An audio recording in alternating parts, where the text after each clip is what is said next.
On est aujourd'hui le mercredi 14 Tammuz, on est le 27 juin et le cours sera aujourd'hui pour la guérison totale et définitive d'Avraham ben Sultana.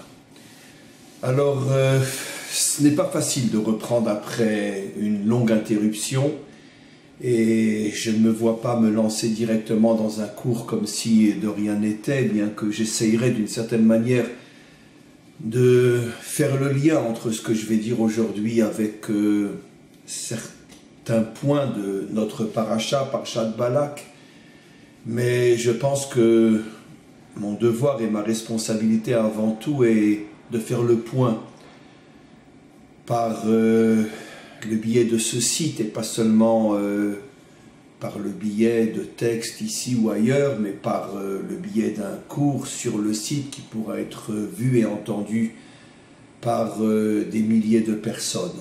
Faire le point sur ce qui s'est passé dans mon récent séjour en France et très particulièrement dimanche dernier, ce séminaire à Strasbourg, ce séminaire qui a été une réussite extraordinaire.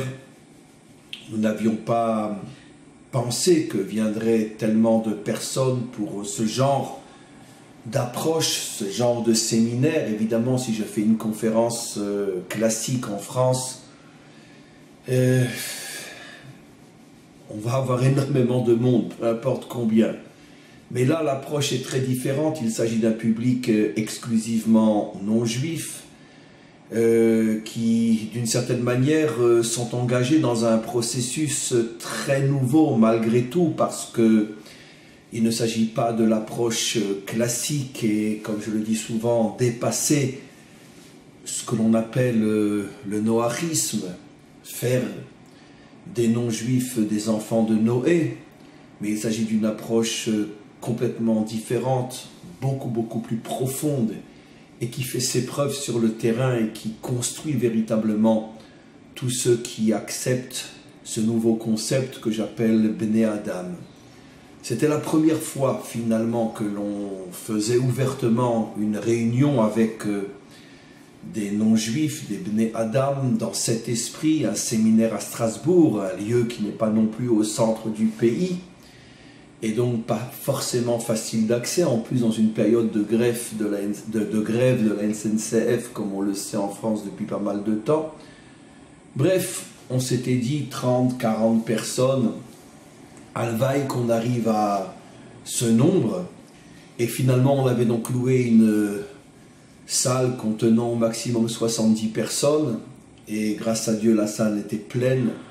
On a dû même refuser du monde. Si on avait su à l'avance le potentiel qui viendrait à ce séminaire, on aurait dépassé largement les 100 personnes. Et donc une salle pleine, des gens extraordinaires qui venaient d'ailleurs de toute la France, et pas seulement de toute la France. Quand je dis de toute la France, vraiment de toute la France, depuis même Marseille, des villages et des villes perdus au fin fond des montagnes, des Alpes ou d'ailleurs, et aussi des gens venus de Belgique, des gens venus de Suisse et même quelqu'un venu d'Allemagne. Et donc un échantillon représentatif de l'Europe, des gens encore une fois extraordinaires, avec un passé, une culture, une éducation très souvent différentes et qui se retrouvaient là, 70 personnes, pour un séminaire qui m'a demandé 7 heures de cours, 3 heures le matin et 4 heures l'après-midi, sans la moindre interruption, et aussi incroyable que ce soit, 3 heures le matin et 4 heures l'après-midi, sans la moindre pause. Et après encore plus ou moins 1 heure de discussion avec les gens, donc pratiquement 8 heures non-stop, avec un petit arrêt entre les 3 et les 4-5 heures pour le petit déjeuner, pour le déjeuner. Mais j'avoue qu'on n'a pas vu passer le temps.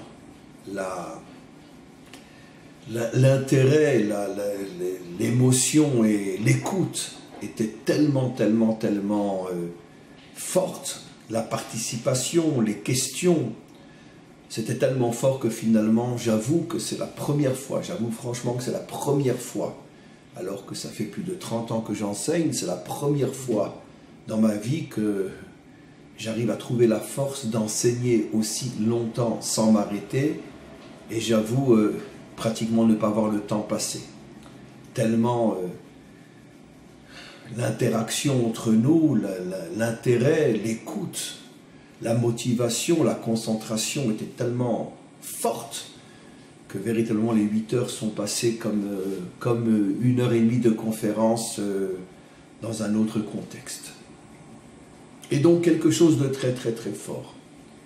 Ce qui est absolument extraordinaire et ce que je voudrais vous expliquer au fur et à mesure, et en même temps bien évidemment que ce cours sert de message et en même temps d'explication à tous ceux qui sont venus à ce séminaire et à tous les autres qui n'y étaient pas mais qui en profiteront d'une certaine manière grâce à ce cours, et bien sûr afin de préparer le prochain séminaire, car dans la mesure où c'était une réussite énorme, évidemment que ça nous encourage à en faire d'autres.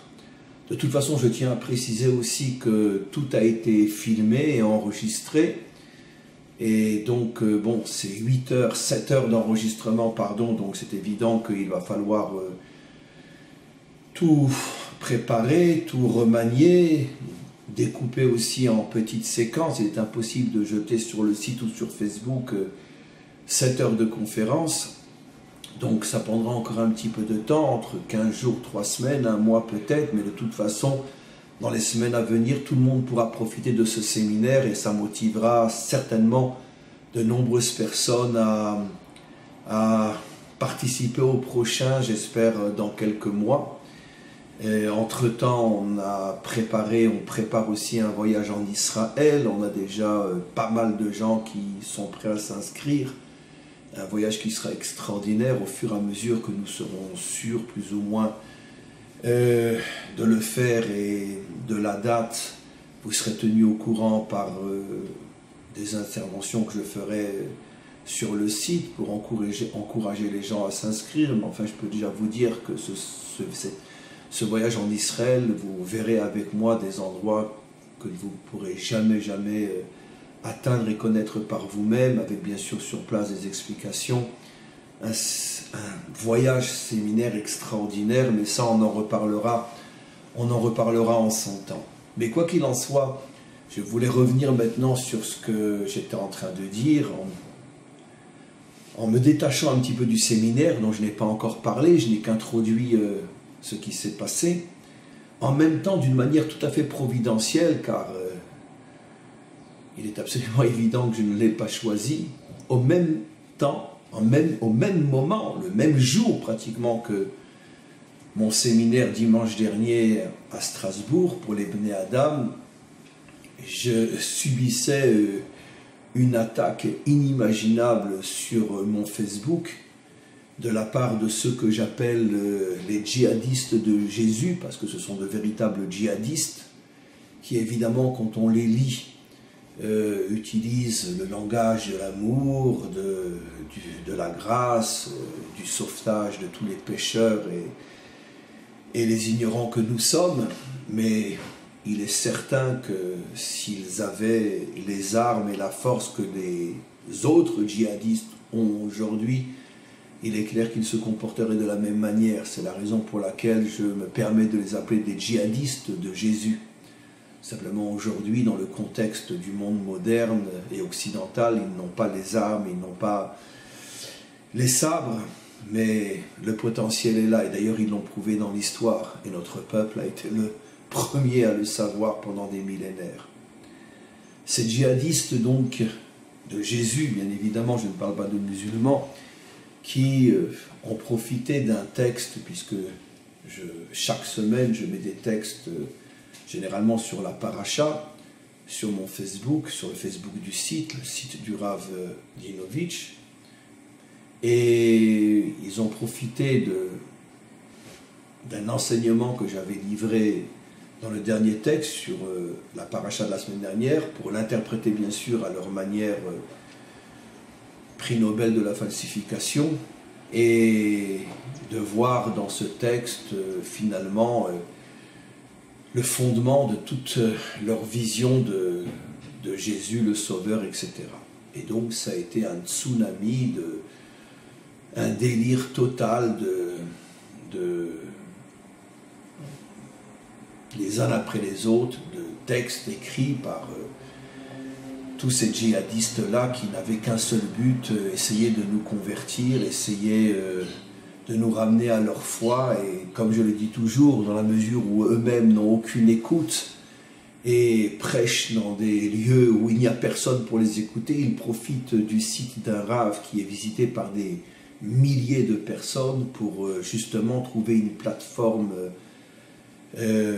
gratuite finalement pour leurs actions de missionnaires qui ne vivent que dans le but de convertir et de ramener à leur folie encore et encore et encore une autre victime.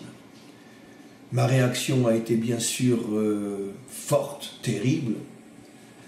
Certains, c'était évident, ne l'ont pas compris, pourquoi je réponds d'une manière si violente. En réalité, ceux qui ne m'ont pas compris sont tout simplement les victimes de cette maladie occidentale qui continue à nous faire croire qu'on ne peut calmer la violence qu'en étant gentil, en étant indulgent, en étant tolérant. Il n'y a qu'à voir ce que devient l'Europe aujourd'hui pour comprendre que ce système mène à la catastrophe. Nos maîtres, que j'essaye de suivre et représenter, nous ont toujours appris le contraire. Celui qui vient pour te tuer, devance-le et tue-le. Utilise les mêmes armes que lui. Lui vient pour te détruire, puisqu'il vient dans l'intention finalement de te convertir, donc finalement de t'assassiner, puisque pour un juif, quitter la Torah, c'est tout simplement un assassinat, et pire encore. Il est absolument évident que tout juif honnête et avec un minimum d'intelligence sait que la mort physique est beaucoup moins grave que la mort spirituelle. La mort physique, elle est passagère. La mort spirituelle, elle peut durer l'éternité. Et donc, sous couvert de cette vitrine typiquement djihadiste chrétienne, de parler d'amour, de parler de grâce, de parler de salut, écoutez, suivez le Sauveur. En vérité, c'est un véritable génocide spirituel qui est tenté par ces fous de Jésus. Et c'est pour ça que ma réaction a été violente. Vous venez pour me tuer, croyez-moi que vous ne savez pas à qui vous avez affaire. Et donc, j'ai été, parce que c'est ce que nos maîtres nous demandent, dans le fameux principe, celui qui vient pour te tuer, devance-le et tue-le, j'ai été relativement violent dans mes propos, et en expliquant, pour ceux qui veulent bien le voir, que je faisais une distinction très très très claire entre ma réaction face à ces djihadistes-là et mon comportement vis-à-vis des chrétiens qui ne sont pas comme eux. C'est justement le point sur lequel je voudrais revenir. Je pense qu'il n'y a pas, en tous les cas en langue française, un rave, un enseignant aujourd'hui qui est autant en contact avec le monde chrétien que moi-même. Et dans ce monde, parmi les plus grands aussi, comme ma fameuse rencontre et mon amitié profonde qui dure jusqu'à aujourd'hui avec Don Alberto, le chef prieur de la basilique Saint-Pierre pendant 50 ans. Aujourd'hui, il est à la retraite, il atteint 85 ans, mais depuis l'âge de 19 ans jusqu'à aujourd'hui encore, il n'a jamais quitté le Vatican, et pendant plus de 50 ans, c'est lui qui organisait toutes les prières dans ce que l'on pourrait considérer le temple catholique, puisque c'est la basilique Saint-Pierre, qui est devenu un ami, un élève. Il se considère, il refuse que je l'appelle mon ami, il veut que je l'appelle mon élève, et qui me considère comme son maître. Et quantité d'autres. Je sais que c'est très pédant ce que je vais dire, mais je ne peux même pas raconter, car je n'ai pas le droit de raconter, parce qu'eux l'ont demandé. Tous les contacts que j'ai avec le monde chrétien, et pas des moindres, en France et ailleurs, mais ces contacts sont pour l'instant gardés secrets. Et ce séminaire aussi, que j'ai donné à Strasbourg, bien qu'il s'adressait à des Bnei Adam, il est évident qu'il y avait parmi les 70 personnes présentes de très nombreux chrétiens, d'anciens chrétiens ou des gens qui, comme vous le verrez quand on diffusera les vidéos, continuent clairement aujourd'hui encore à croire en Jésus. Et malgré tout, ils étaient là. et je les considère comme mes frères, comme des amis et comme des élèves. S'il y a bien un homme au monde que l'on ne peut pas accuser, comme tous ces commentaires maladroits qui ont essayé de me faire dire ce que je n'avais jamais dit, que j'avais une haine à l'égard des chrétiens, à l'égard de Jésus. Tous ceux qui me connaissent honnêtement savent que je suis l'exemple qui incarne l'absolu contraire. Ma haine, ma colère, la dureté de mes réactions ne s'adresse qu'à ceux qui veulent ma peau, qu'à ceux qui veulent détruire le judaïsme, qu'à ceux qui veulent détruire la Torah, ce que j'appelle les djihadistes. Mais pas à l'égard du christianisme et pas à l'égard de ceux qui, parmi les chrétiens, et qui deviennent aujourd'hui, c'est un point sur lequel je veux revenir dans quelques instants, qui deviennent de plus en plus nombreux, sont en train de, consciemment ou non, réformer complètement le christianisme de l'intérieur, grâce entre autres à mon action et à l'action d'autres comme moi, qui, comme je vais l'expliquer, ramènent le christianisme à sa juste proportion et lui enlève toute sa dimension missionnaire qui lui faisait croire pendant des millénaires jusqu'à notre époque contemporaine, jusqu'à ces dernières années, que tu ne peux pas être un chrétien si tu ne convertis pas le monde entier. Grâce à mon action, essentiellement grâce à mon action depuis des années, de plus en plus de chrétiens comprennent que c'était une erreur fondamentale, que l'on peut être un chrétien sans forcément vouloir convertir les autres. C'est une nouveauté absolue dans le monde chrétien, car c'est très dur de revenir en arrière, de remettre en cause 2000 ans d'enseignement qui disaient tout le contraire. Mais comme je vais l'expliquer dans quelques instants, ça commence à naître, cette nouvelle approche à l'intérieur du christianisme. Mais en tous les cas, donc, c'est absolument extraordinaire qu'au même moment où je donnais ce séminaire, j'avais donc cette attaque féroce. Bien sûr, la vitrine est très très polie. Ils savent ne parler que d'amour et de grâce. Mais il n'y a que l'idiot ou le triple crétin qui ne voit pas ce qui se cache derrière, comme tous ceux qui m'ont reproché de répondre d'une manière si violente, qui n'ont pas la sagesse et la compréhension et surtout l'expérience qui leur permet de voir ce qui se cache derrière cette vitrine qui ne parle que d'amour et de grâce. Mais encore une fois, j'ai déjà répondu à cette erreur fondamentale de ces gens qui pensent qu'il faut répondre avec un bouquet de fleurs à ceux qui te disent « abandonne ta Torah et suis Jésus ». Mais quoi qu'il en soit, peu importe. Au même moment, donc, il y avait ce séminaire à Strasbourg et le maître du monde organise, sans que je ne l'ai choisi, puisque je ne pouvais même pas imaginer qu'une phrase de mon texte serait interprétée de cette manière-là. Au même moment, donc, tous les djihadistes de Jésus qui suivent tous mes enseignements d'ailleurs, et qui essayent de se servir de mes enseignements pour renforcer leurs mensonges, là, tout d'un coup, ils sortent de l'ombre, parce que je ne peux pas savoir, il y a des dizaines de milliers de gens qui suivent mon Facebook, je ne peux pas savoir qui est derrière, et tout d'un coup, la plupart d'entre eux sortent de l'ombre et commencent à vomir leurs mensonges sur ma page Facebook. Et au même moment, je suis en train de parler devant un échantillon du monde chrétien qui essaye de s'en sortir, car tous, à une ou deux exceptions près, étaient d'anciens chrétiens fortement impliqués dans le christianisme, catholique, protestant, évangélique, et qui aujourd'hui essayent de revoir le fondement même de leur croyance, de leur vécu, en essayant de comprendre ce concept que je leur propose, qui est le concept de Bnei Adam. Il est vrai, certains abandonnent complètement le christianisme, et d'autres, et c'est le point sur lequel je voudrais spécifiquement revenir aujourd'hui, d'autres essayent de trouver un juste milieu entre d'un côté, comme quand on aura les enregistrements, vous le verrez, quelqu'un qui se lève et qui dit « Écoutez Rav, moi j'ai abandonné énormément d'aspects dans le fond et dans la forme du christianisme que l'on m'avait transmis, puisque je comprends que c'est inconcevable aujourd'hui, Mais d'un autre côté, je continue à être fortement attaché au personnage de Jésus. Et donc, cette remise en cause à l'intérieur même du christianisme est extraordinaire. Parce qu'elle est complètement nouvelle. Elle est encore une fois directement liée à la diffusion des cours de Torah sur le net, la traduction des livres qui permettent à tout le monde aujourd'hui de s'abreuver à la source de la Torah authentique, puisque quantité de maîtres aujourd'hui écrivent en français des livres extraordinaires sur le judaïsme, ou bien les vidéos de quantité d'enseignants, chacun après, selon son affinité, choisit son chemin, choisit sa source toraïque, mais quoi qu'il en soit, il est clair que je ne suis pas le seul à transmettre de la Torah sur le net, et que Dieu fasse qu'il y en ait encore et encore et encore.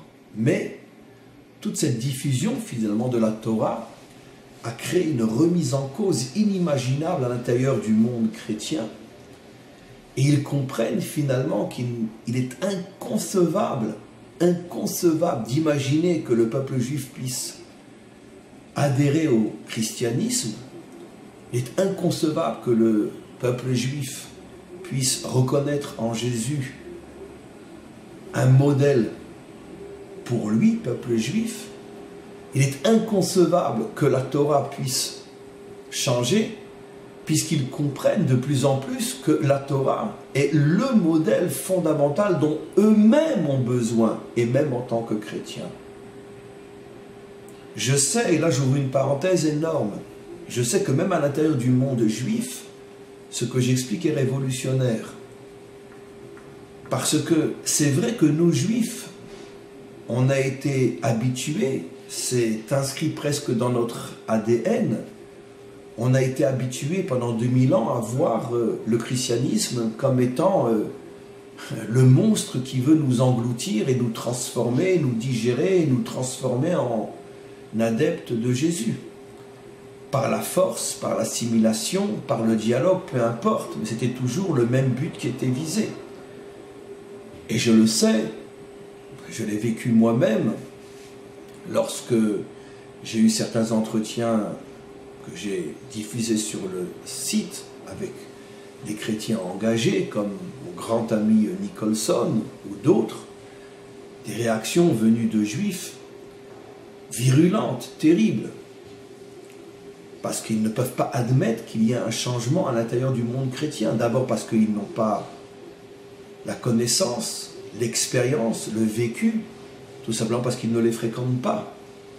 En tous les cas, ils ne les fréquentent pas comme moi je les fréquente, de l'intérieur, avec des dialogues qui durent des heures parfois, depuis des années, avec l'expérience sur le terrain, la possibilité de rencontrer des dizaines, voire des centaines de chrétiens de toutes tendances, catholiques, protestants, évangéliques, même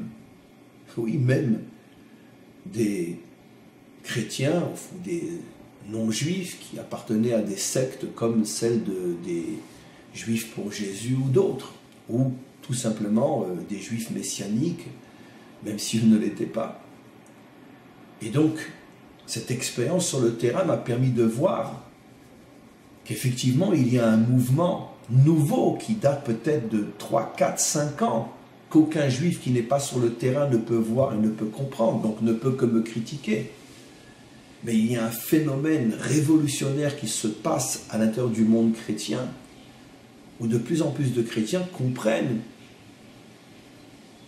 que finalement, le christianisme tel qu'il a toujours été leur a menti en leur faisant croire que la Torah était une vulgaire foi, une vulgaire spiritualité à remplacer au plus vite par le nouveau. Et que ce n'est pas pour rien qu'on appelle la Torah l'Ancien Testament. Tout ce qui est ancien, c'est à mettre aux archives, comme souvenir. Même dans les mots eux-mêmes, on comprend quelle est l'intention. Et puis 2000 ans de souffrance, jamais aucune religion nous a fait souffrir autant que les chrétiens, même pas l'islam. Et même si l'islam aujourd'hui nous fait souffrir, ce n'est pas la dimension religieuse, mais surtout la dimension politique à l'intérieur de l'islam qui est notre ennemi. Beaucoup plus que la foi musulmane. Mais ça, c'est un sujet en soi. Et je n'ai pas l'intention de le traiter maintenant. Par contre, la foi chrétienne, en tant que foi, a toujours été notre ennemi juré. Et les chrétiens ont tué beaucoup plus de juifs que toutes les autres idéologies réunies ensemble pendant 2000 ans. Donc je comprends que pour un juif, c'est inadmissible, incompréhensible de parler avec un prêtre, de parler avec un curé, de parler avec un homme de Jésus. Mais encore une fois, parce que vous avez tout simplement loupé le coche. Vous n'avez pas l'expérience que certains d'entre nous ont maintenant sur le terrain depuis quelques années, et nous sommes capables de voir une véritable révolution qui est en train de naître à l'intérieur du monde chrétien, où de plus en plus de chrétiens, sans pour cela renoncer à leur foi, sont capables de limiter leur foi aux non-juifs, un point c'est tout.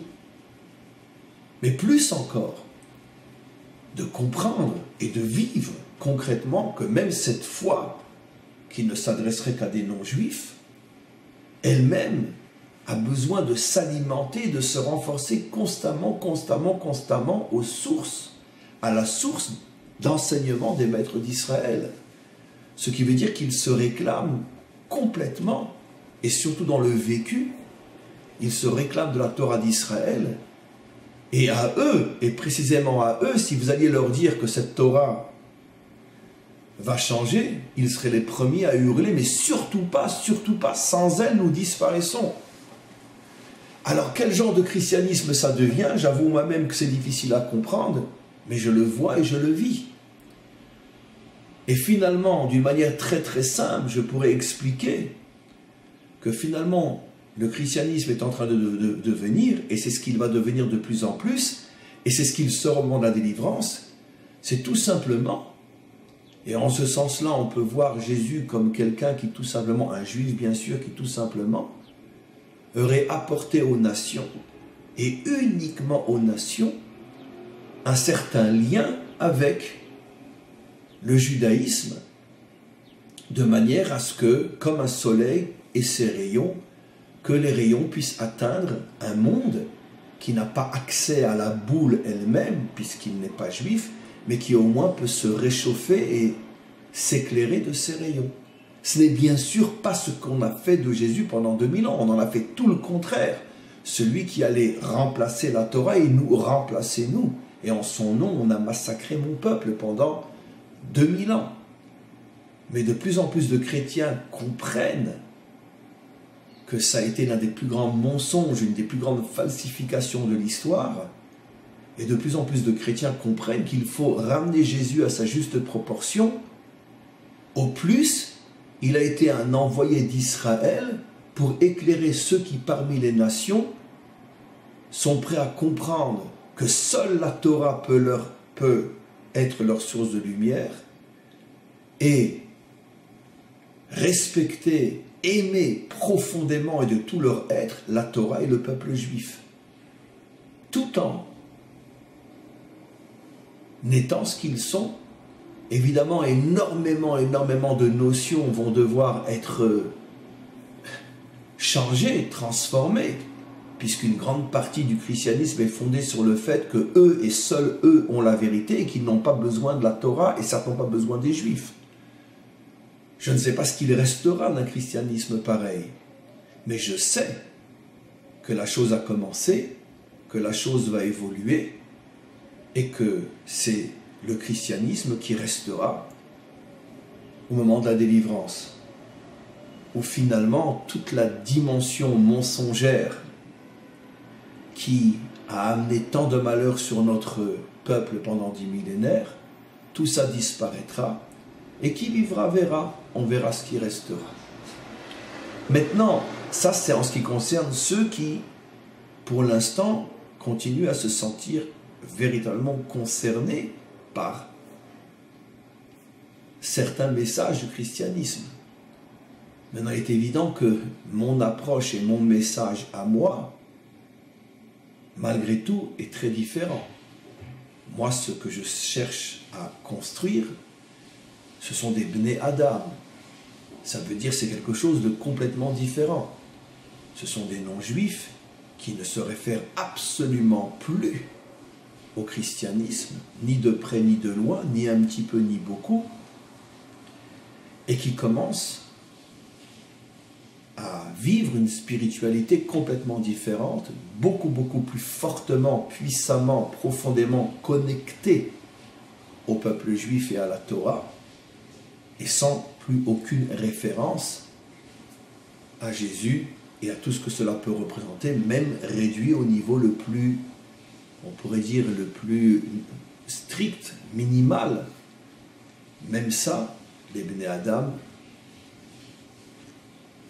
même de ça, les Bnei Adam se déconnectent complètement. Mais, quoi qu'il en soit, comme je l'explique, dans mon approche, il y a malgré tout une place pour tous ceux qui, en tant que chrétiens, et qui désirent le rester, sont malgré tout capables de comprendre et surtout de vivre, et encore une fois il y en a de plus en plus, qu'au-dessus de leur propre foi, la Torah est le modèle fondamental de leur propre inspiration, de leur propre construction dans le domaine spirituel, dans le domaine moral. Et encore une fois, nous vivons ces dernières années une révolution inimaginable qui ne va qu'augmenter et qui, même si aujourd'hui est encore minoritaire, prendra bientôt le dessus, au point que, je ne sais pas si notre génération le verra, mais j'affirme avec la plus grande certitude que le monde le verra, l'effondrement total du christianisme, tel qu'il l'a été pendant 2000 ans, c'est-à-dire une foi qui pense être le seul modèle pour l'humanité tout entière, ce christianisme-là va s'effondrer complètement et ne restera que celui dont je parle. Mais je ne peux pas en parler plus puisque moi-même, il m'est difficile de voir exactement comment les choses, au niveau de leur description dans les détails, comment les choses vont évoluer, de quel genre de christianisme on parlera au moment de la délivrance. Et je pense que d'ailleurs il ne faudra même plus dire le mot christianisme, si je ne me trompe pas. Le mot Christ veut dire Messie ou quelque chose dans ce genre. Et il est clair que tous comprendront que Jésus n'était ni le premier Messie, ni le deuxième, ni le dernier, et qu'il n'a jamais été un Messie. Au plus, il aura été quelqu'un qui aura essayé d'apporter un petit peu de lumière à ce monde barbare et païen qu'étaient les Européens à l'époque où la diffusion des enseignements a commencé justement en Europe, en Italie ou ailleurs. Mais tout le reste, en avoir fait le Fils de Dieu, en avoir fait le Messie, ce sont des inventions purement romaines, tout simplement pour pouvoir asseoir le pouvoir de Rome et conquérir le monde. On s'est servi finalement de Jésus pour construire le pouvoir politique, et d'une certaine manière ça a marché, et de toute façon c'est toujours ce que font toutes les religions, toutes les fausses religions. Elles se servent du religieux pour construire le pouvoir et la force politique.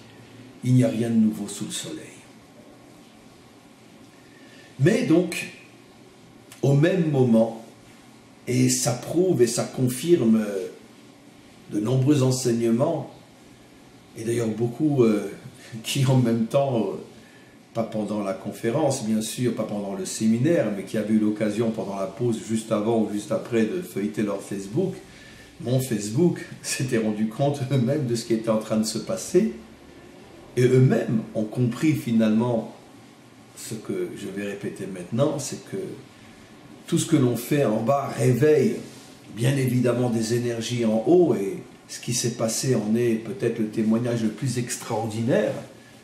Et ce séminaire en bas a réveillé des énergies en haut inimaginables, positives, mais selon le principe bien connu qu'à chaque fois que se réveille une énergie positive, automatiquement se réveille une énergie négative, C'est la raison pour laquelle, au même moment, toutes les énergies négatives de ces djihadistes chrétiens se sont réveillées, et au même moment, le Rav Dinovitch était en train de parler aux nouveaux chrétiens. La majorité ne l'était pas, la majorité des Bnei Adam, il y en avait malgré tout, comme je l'ai dit, dans la salle.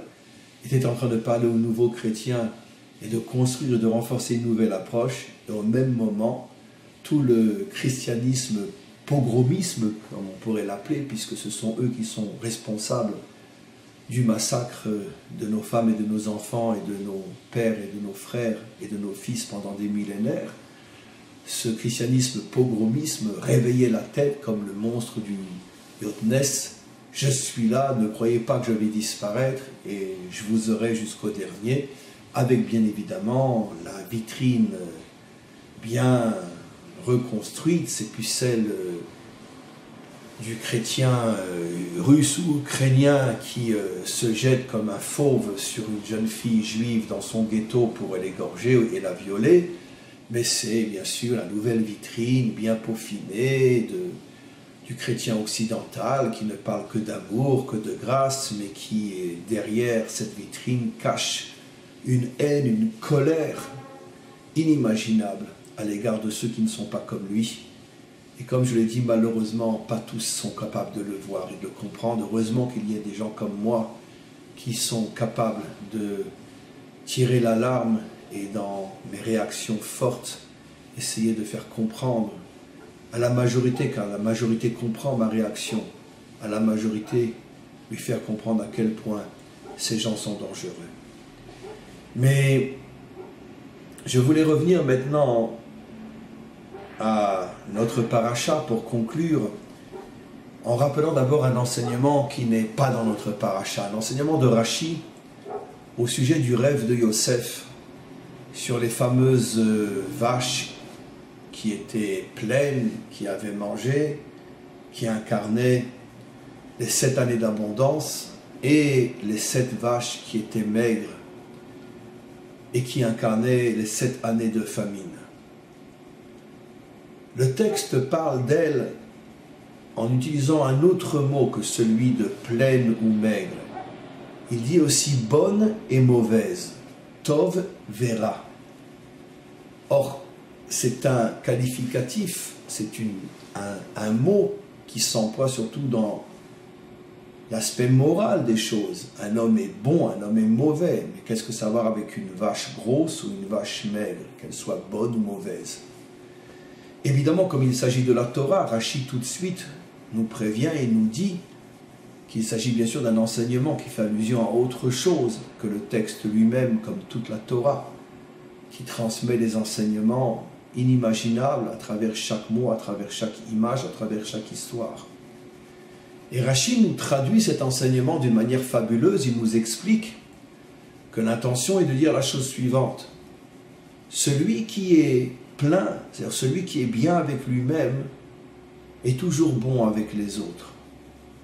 Mais celui qui a le ventre vide, celui qui sent qu'il n'a rien, c'est lui qui est mauvais avec les autres. Et cette explication est extraordinaire parce qu'elle s'applique tellement, tellement, tellement bien à ce que j'explique depuis plus d'une demi-heure.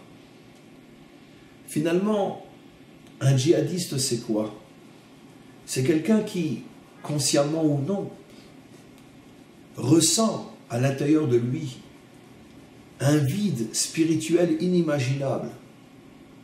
Il est en état de famine totale, même s'il prétend le contraire, et même s'il s'oblige à ressentir le contraire. Il est dans un état de famine spirituelle inimaginable, comme cette vache maigre, et donc elle devient mauvaise. Elle veut détruire tout ce qui n'est pas comme lui, parce qu'il ne supporte pas la réussite des autres. Comment un djihadiste chrétien pourrait supporter le fait qu'après tout ce que on nous a fait pendant des millénaires, on est toujours là, plus fort, plus souriant, plus grand, plus puissant que jamais? Comment c'est possible? Et donc ce vide les rend fous à l'égard de ceux qui ne cessent de progresser, ne cessent de briller, ne cessent de se renforcer. Et c'est pour ça qu'il nous attaque. La preuve que quelqu'un vit un vide à l'intérieur de lui-même, la preuve qu'il est dans cet état de vide, c'est quand il essaye de convertir les autres. Un missionnaire est un homme vide, un homme qui n'a rien. Quand les vidéos de mon séminaire à Strasbourg seront sur le site à la disposition de tous, vous verrez et vous compterez combien de fois j'ai dit à mon auditoire la phrase suivante. Sachez, mes amis, qu'on ne vous demande absolument pas d'être juif. Cessez une fois pour toutes de croire qu'un juif est supérieur à un non-juif. Cessez de croire une fois pour toutes que si vous n'êtes pas juif, alors il vous manque quelque chose. En tant que non-juif, vous pouvez vous réaliser, si vous suivez un chemin de vérité, vous pouvez vous réaliser aussi bien et autant que moi en tant que juif. Je n'ai rien de plus que vous. Comme ces choses étaient dites avec la plus grande sincérité, elles ont été reçues telles quelles. Voilà le message qu'un véritable homme spirituel et moral peut transmettre à ses élèves. N'essayez pas d'être comme moi, je n'ai rien de plus que vous. Pourquoi je peux transmettre moi ce message? Parce que je n'ai pas de vide à l'intérieur de moi-même. Je suis un homme plein, plein de lumière, plein de bonheur, plein de réussite. Et donc je n'ai aucune colère, aucune méchanceté vis-à-vis de ceux qui sont différents de moi. Et c'est pour ça que je les invite à rester tels qu'ils sont. Parce que je te souhaite de réussir en étant ce que tu es, autant que moi j'ai réussi en étant ce que je suis. Et je veux t'aider à réussir selon tes normes à toi. Tu n'as pas besoin de venir copier les miennes. Ça, c'est la preuve qu'on est plein quand on peut tenir ce genre de langage. Mais le langage des missionnaires qui veulent absolument nous vendre leurs mensonges pour racheter notre âme perdue, c'est la preuve la plus grande, comme quoi au fond d'eux-mêmes, ils sont eux véritablement perdus. Pour revenir sur notre paracha, c'est exactement, absolument ce qui se passe avec Bilham. Pourquoi Bilham veut-il nous maudire? Pourquoi Bilham veut-il à ce point nous faire du mal? Que lui a-t-on fait? Il n'est pas un Cananéen, il n'a pas à s'inquiéter pour son peuple, sa terre, son pays. La même question on pourrait la poser sur Balak, c'est un Moabite. Il ne fait pas partie des terres que nous allons conquérir, ou plutôt reprendre, car les Cananéens avaient volé cette terre, comme vous le savez, aux Chémites. Mais peu importe, mais lui, en tant que roi de Moab, n'a rien à craindre. Pourquoi Balak et Bilham s'unissent-ils pour venir nous détruire, alors qu'ils ne sont absolument pas dans notre projet? Ils sont complètement à l'écart. Plus encore, notre tradition rapporte, on ne peut pas le voir dans le texte écrit bien sûr, que Bilham était le chef de ces fameux conseillers, ceux que l'on appelle les Khartoumim, les magiciens, les sorciers, les fameux conseillers de Pharaon, dont le chef était Bilham, et c'est sous son conseil que Pharaon commença à servir, puis après à tuer les Juifs, en jetant les enfants dans l'eau, dans le Nil, etc. Tout ça, c'était sous son conseil à lui. Pourquoi Bilham avait-il cette haine à l'égard des Juifs, à l'égard d'Israël? La même question, comme je l'ai dit, à l'égard de Moab, Balak, pardon. La même question à l'égard d'Amalek aussi. Bilham, à la fin de notre paracha, fait allusion à Amalek. Pourquoi vient-il nous attaquer tout de suite après la sortie d'Égypte, alors que lui non plus n'est pas dans le projet? Il ne fait pas partie des peuples cananéens. Il n'a aucune inquiétude à avoir. Pourquoi vient-il? Finalement, on s'aperçoit que très souvent, trop souvent, dans le récit biblique, les pires ennemis d'Israël sont ceux qui apparemment n'avaient aucune raison de l'être. Bilham, Balak, Amalek, pourquoi? Pourquoi?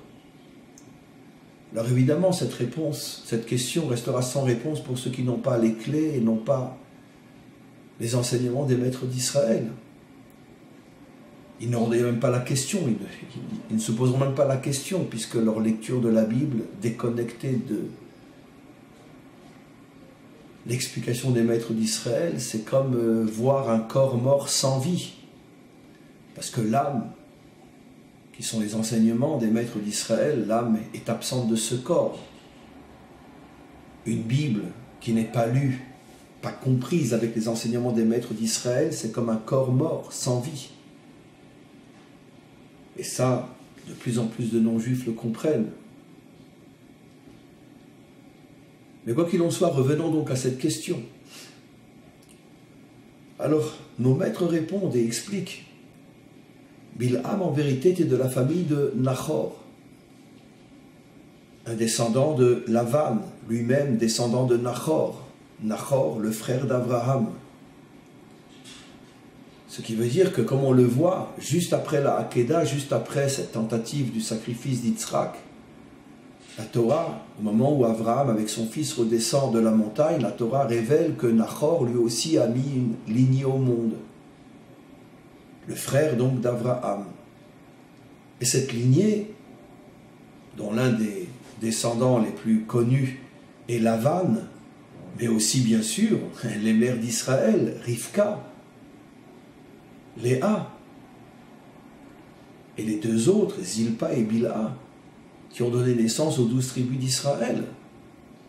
Ce qui veut dire que cette lignée a participé d'une manière inimaginable, grandiose, à la construction du peuple juif, puisque 4 mères, les 4 mères les plus importantes par rapport aux 12 tribus d'Israël, donc par rapport à la création on pourrait dire du squelette du peuple juif, ces 4 mères viennent justement de la lignée de Nachor et non d'Abraham. Et donc c'est ce qui avait toujours laissé un sentiment à cette lignée que peut-être que c'est elle qui devrait être le dépositaire du projet divin et non la lignée d'Abraham.